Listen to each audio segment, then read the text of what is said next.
Tema lecției de astăzi este sistemul de axe ortogonale, reprezentarea punctelor în plan cu ajutorul sistemului de axe ortogonale. Această imagine ne prezintă un sistem de axe ortogonale și careva puncte pe acest sistem. În continuare vom detalia imaginea respectivă prin enunțarea definițiilor și altor elemente importante.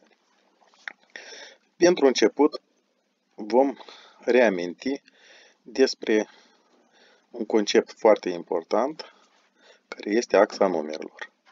Astfel, axa numerelor este o linie dreaptă, orizontală, care permite reprezentarea numerelor reale, adică a elementelor mulțimii R.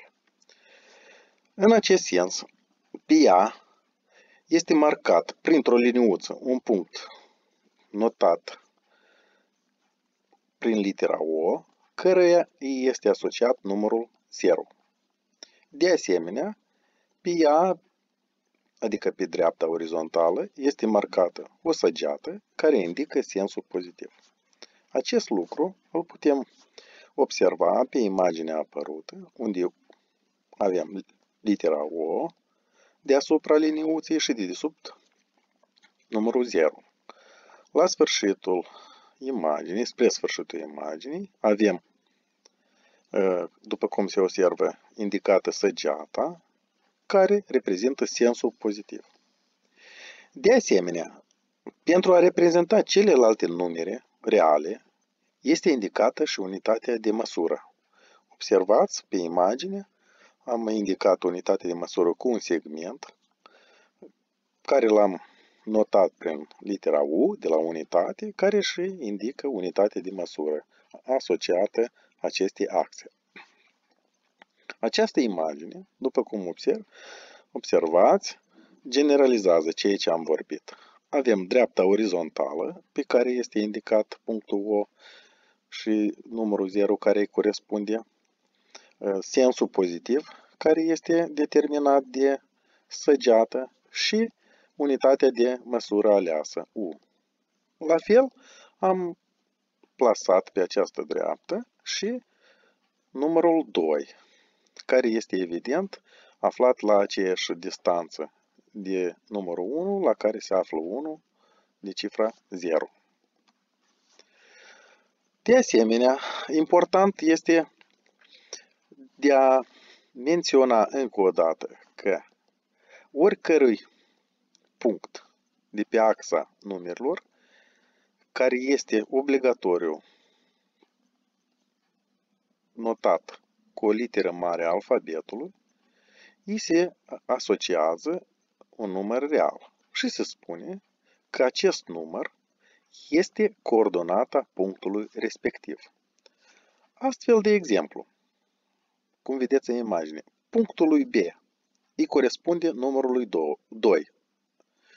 Sau invers, numărul 2 este asociat punctului B. Observați pe imagine săgeata de culoare roșie. În acest caz, se notează B, litera B mare, în paranteză cifra 2 și se citește punctul B sau B de coordonată 2. În continuare, avem o imagine care ne exemplifică și alte numere decât cele naturale până acum prezentate, 0, 1, 2, 3.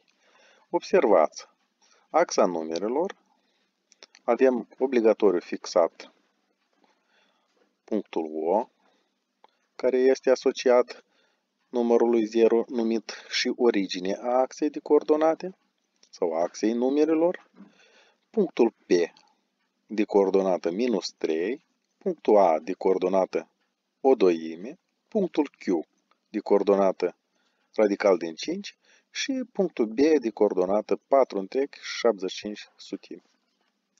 Astfel, fiecărui număr îi corespunde un punct de pe axă. În continuare, după recapitularea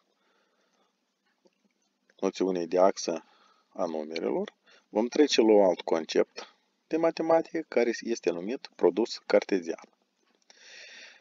Astfel, mulțimea R2 sau R la pătrat, care se reprezintă ca R mulțit la R, este mulțimea tuturor perechilor de tipul X, Y, unde X și Y sunt numere reale.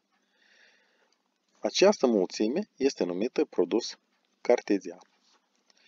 Observați că în paranteze este indicat litera X urmată de virgulă sau de punct virgulă și litera Y. Această pereche este ordonată în sensul că pe primul loc se situează valorile asociate literei X, pe al doilea loc valorile asociate literei Y. Mai jos avem un exemplu în care vom examina un produs dintre două mulțimi, nu produsul dintre R și R, dar dintre mulțimea A, alcătuită din numerele 2, 6, 9 și mulțimea B, alcătuită din 0, 2, 8 și 10. Observăm că produsul cartezian acestor două mulțimi, A înmulțit la B, reprezintă o mulțime în care avem perechile 2, 0. 2 l-am luat din prima mulțime, adică din mulțimea A, 0 din a doua mulțime, adică din mulțimea B. Următoarea pereche, 2, 2. Deci, pe primul loc, adică dacă privim mai sus, rolul lui X este aceeași cifră 2, iar rolul lui Y este a doua cifră din mulțimea B, cum observați, a doua cifră este 2. Al treia pereche este 2, 8. Se observă ușor că 2 aparține mulțimii A, iar numărul 8 aparține mulțimii B. Următoarea pereche, 2, 10. După cum observați, perechile care le-am vorbit, le-am expus, 2, 0, 2, 2, 2, 8 și 2, 10, reprezintă o combinație dintre cifra 2 a mulțimii A și toate numerele 0, 2, 8, 10 din mulțimea B. Următoarele perechi 6, 2, 6, 0, 6, 8, 6, 10, 9, 0, 9, 2, 9, 8, 9, 10 sunt construite după același principiu, adică pe primul loc al perechii se plasează numărul din mulțimea A, iar pe al doilea loc se plasează fiecare din numerele din mulțimea B. Astfel, acest exemplu ne elucidează cum se creează mulțimea R pătrat sau R înmulțit la R, care reprezintă produsul cartezian a mulțimii numerale și cu ea însăși. În continuare, vom trece nemijlocit la tematica propusă, și anume sistemul de axe ortogonale sau sistem ortogonal de coordonate.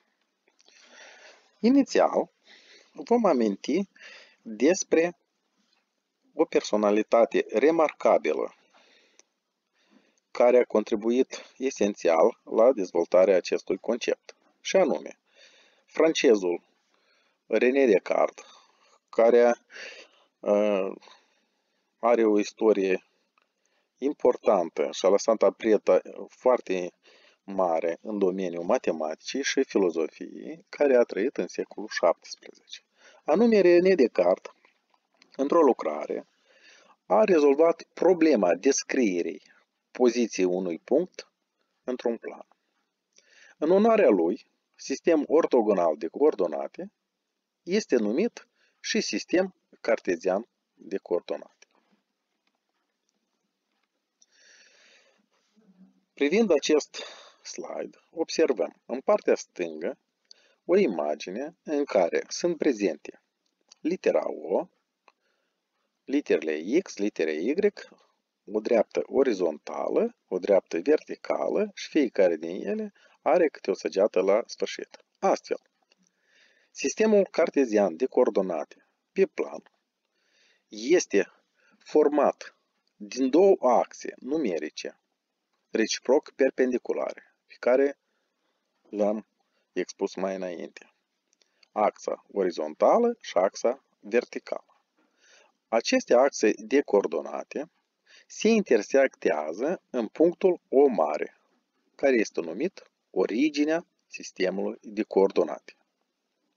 Unitățile de măsură sunt ambele aceleași pe ambele axe numerice, deoarece ne-am reamintit că o axă numerică este pe lângă punctul O și sensul pozitiv, trebuie să fie dotată și cu unitate de măsură. Observăm pe imagine că axele OX și OY sunt perpendiculare și pe fiecare din ele unitatea de măsură este aceeași. Deci, o imagine de ansamblu este următoarea. Se observă liniuțele desenate sau indicate, marcate pe axa orizontală și pe axa verticală sunt la aceeași distanță plasate. Axa orizontală a sistemului prezentat este numită axa absciselor. Astfel, după cum vedem, axa O mare X sau OX este numită axa absciselor. Axa verticală, adică linia dreaptă verticală, OY, se numește axa ordonatelor. În rezultatul desenării axelor OX și OY, planul este împărțit în 4 regiuni. Aceste regiuni sunt numite cadrane și sunt notate cu cifre romane. Astfel, cu cifra romană 1 este notat primul cadran. Cu cifra romană 2 este notat al doilea cadran. Cu cifra romană 3 este notat cadranul 3. Și în sfârșit, cadranul 4 este ultimul din această regiune. Notarea este efectuată în sens invers mișcării acelor decesornic. Observăm că cadranul 1 se află, dacă privim imaginea, în partea de dreaptă, sus a planului. Cadranul 2 este notat mișcându-ne în direcție inversă mișcării acelor cesornicului și este regiunea din partea de sus stânga a planului. Cadranul 3 este regiunea din partea de jos stânga a planului și cadranul 4 este regiunea din dreapta jos a planului. Acum vom discuta despre reprezentarea în sistemul cartezian de coordonate a numerelor sau a perechilor de numere reale. Oricărui element care este reprezentat de perechea XY din mulțimea R pătrat sau R2, despre care am amintit mai înainte, îi va corespunde în plan un punct. Și invers, oricărui punct din plan sau în plan îi corespunde un element XY din mulțimea R pătrat. Observăm pe imagine. Sistemul de axe ortogonale OXY. Pe axa OX s-a reprezentat un segment, l-am luat pozitiv, de lungime X, sau mai bine spus, am indicat pe axa absciselor numărul X, care este asociat cu punctul A mare, îl observați, iar pe axa OY am marcat punctul B, corespunzător numărului Y. Prin desenarea a liniilor AP, adică o linie imaginară, verticală, și BP, o linie imaginară orizontală, la intersecția lor, punctul obținut, l-am notat pe litera P mare și se considere că acesta este punctul care corespunde perechei XY. În final, Numărul x este numit abscisa punctului, numărul y este numit ordonata punctului, iar împreună perechea XY sunt numite coordonatele punctului, în cazul dat P. Citirea. Se citește punctul P de abscisă X și ordonată Y sau punctul P de coordonate X și Y. Pentru a face o lămurire în cuvintele abscisă și ordonată, vom porni de la etimologia acestor cuvinte. Astfel, cuvântul abscisă provine din limba latină, ceea ce poate fi înțeles a tăie calea și reprezintă, după cum am observat, una din coordonatele carteziene a punctului, de regulă prima coordonată a punctului și se notează cu litera X. Cuvântul ordonata, din latine ordinatus, ceea ce ar însemna aranjat într-o anumită ordine, este de asemenea una din coordonatele carteziene ale punctului, de regulă a doua coordonată și se notează cu litera Y. Observăm pe această imagine, care cu părere de rău nu chiar reușită, am realizat-o că în sistemul de axe ortogonale, OXY, avem punctul A de coordonate 5, 3, unde 5 este abscisa punctului A, iar 3 este ordonata punctului A. Observați modalitatea de interacțiune a punctului cu numerele de pe axele de coordonate. Deci din punctul A ne închipuim o linie verticală pe axa OX sau o linie perpendiculară. La intersecția s-a obținut numărul 5 sau se poate de vorbit și invers. Din numărul 5 de pe axa numerică OX îți imaginezi o linie verticală și din punctul 3 de pe axa OY ne închipuim o linie orizontală pe axa, o linie orizontală la intersecția căruia se obține punctul A mare. Această imagine, cred că mult mai reușită, ne prezintă sistemul ortogonal de coordonate și câteva puncte ca exemplificări. Astfel, observăm punctul de coordonate 0, 0, adică origine de coordonate, se află la intersecția axelor OX și OY. Punctul de coordonate 2, 3, cu verde, cu culoarea verde,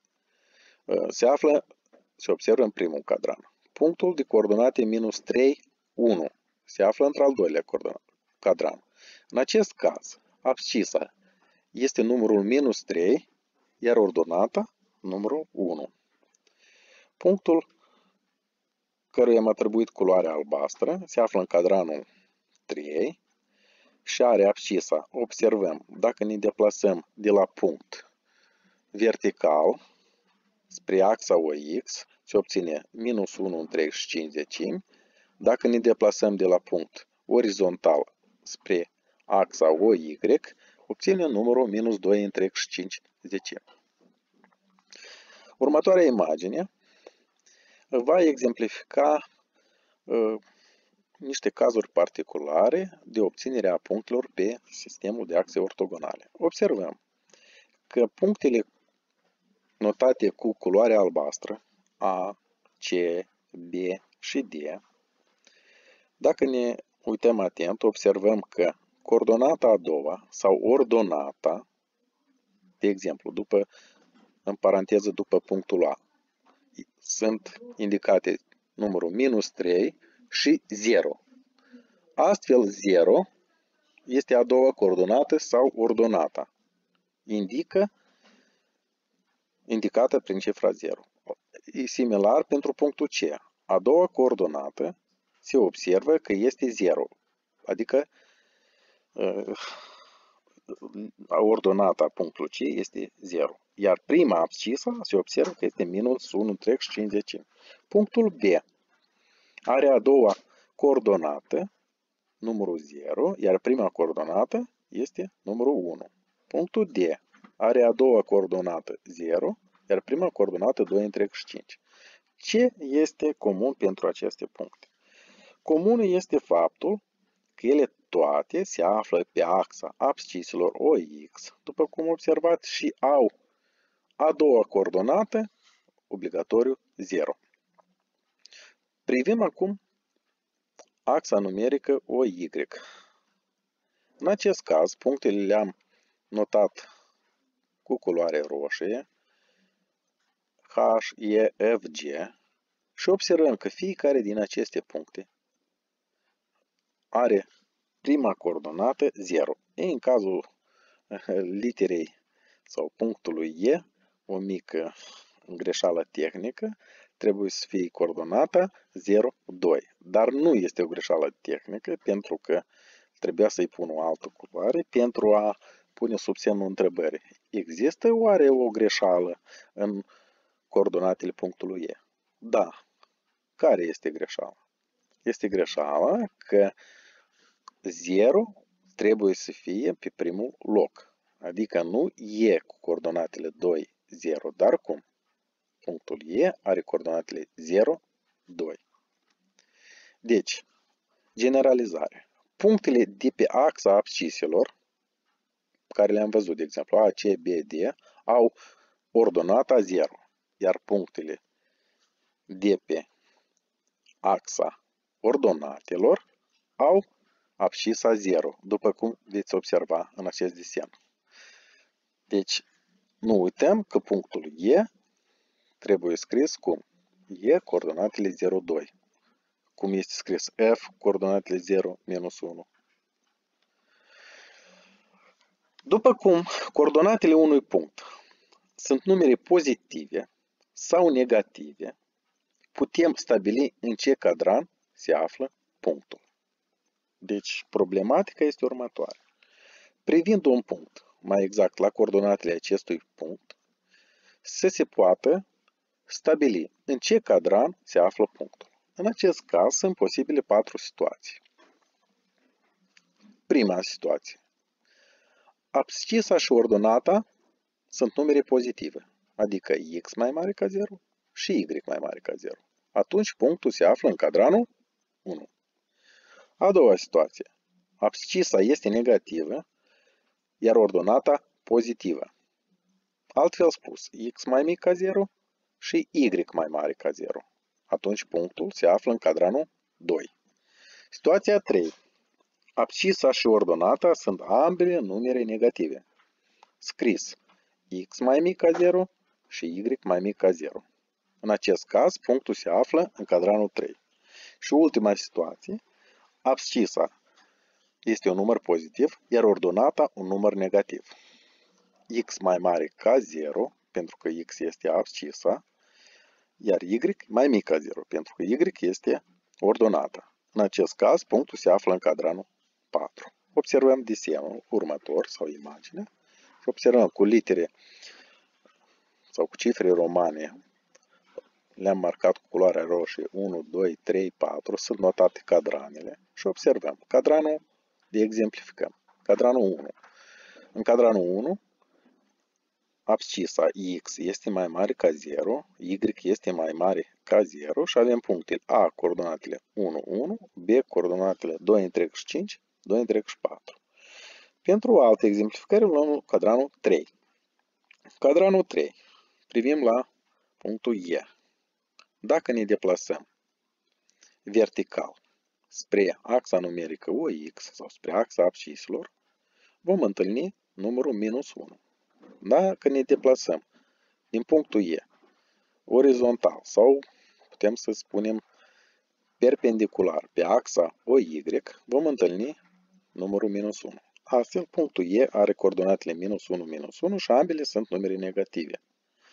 Exact aceeași situație se obține în cazul examinării punctului F. Atât abscisa, minus 1 întreg și 9, cât și ordonata, minus 1 întreg și 6, sunt ambele numere negative. Cadranul 2. Se observă că valoarea lui x, adică abscisei, pentru punctele C, cât este? Minus 0 întreg și 7, iar pentru punctul D, minus 2 întreg și 5, este negativă. Ordonata acestor puncte este evident pozitive. În cazul punctului C este 2, în cazul punctului D 0,5. Și ultima situație, punctele H și G. Observăm că dacă de la punctul H ne deplasăm perpendicular spre axa OX, obținem numărul 1. De la punctul G ne deplasăm spre axa OX, de asemenea perpendicular, obținem numărul 3, adică abscisele acestor puncte sunt numere pozitive. Dacă ne deplasăm perpendicular spre axa OY din aceste puncte H și G, în primul caz de la H se obține numărul minus 2, de la G se obține numărul circa minus 0,9, avem situația abscisa pozitivă, x mai mare ca 0 și ordonata negativă, y mai mic ca 0.